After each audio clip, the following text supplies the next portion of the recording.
and sophisticated historical ancestors not only understood the workings of the ionosphere and the ether, but they had developed methods to masterfully harvest it as a fuel to power the entire Earth.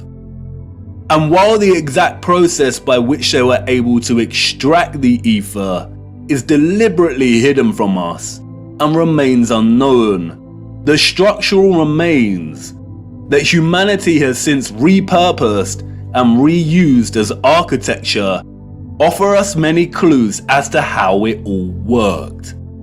The evidence is everywhere for those with eyes to see, and once you see it, it becomes so glaringly obvious that you'll kick yourself for never noticing in the first place.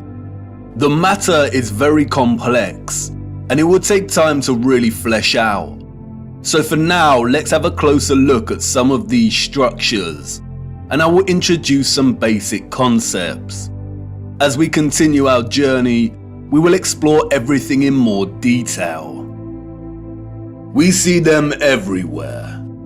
On top of all these magnificent structures, towers, spires, and pinnacles that rise into piercing antennas.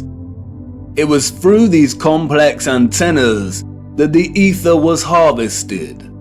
You see, after the Great Reset of the 1800s, the enemy fractured the old world's unified understanding of God and created multiple religions to try and hide God and justify the existence of such grand and beautiful technological structures.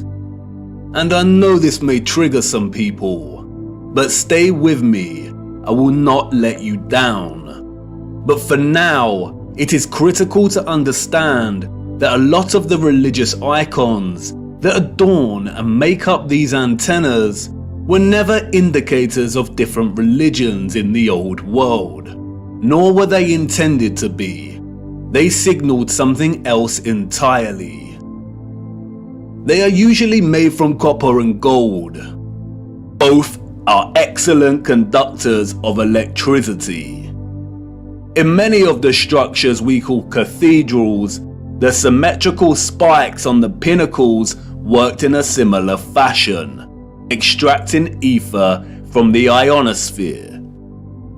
Once harvested, the energy would inevitably have been drawn down into the top larger portion of these domed structures. When examining many of the interiors of these domes, we come to realize that they rely heavily on symmetrical ornamentation. This is achieved by indentation or cavities in the masonry. In the world of electromagnetism, a cavity resonator works through symmetry to produce oscillation or vibration of energetic particles. Symmetrical shapes force energetic particles or ions to vibrate in a constant manner. Is this why we see perfect symmetrical ornamentation within the ceiling of many domed structures? It no doubt sounds absurd, but the majority of these structures also feature a smaller type of cavity resonator, or what is more appropriately termed cavity magnetrons, that offer some clarity as to the real function of these structures.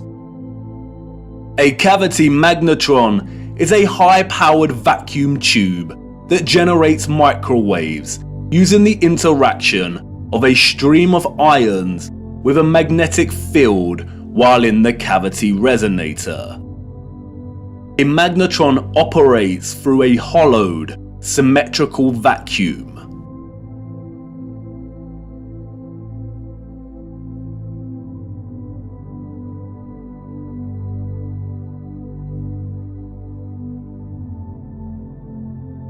It emits powerful microwaves that can act as a source of free energy.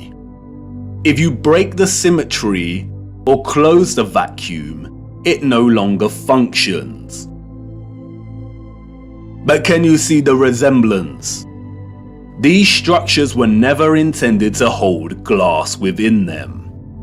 the controllers added the stained glass to the rose windows to shut off the magnetron's function. They closed out instruments of free energy,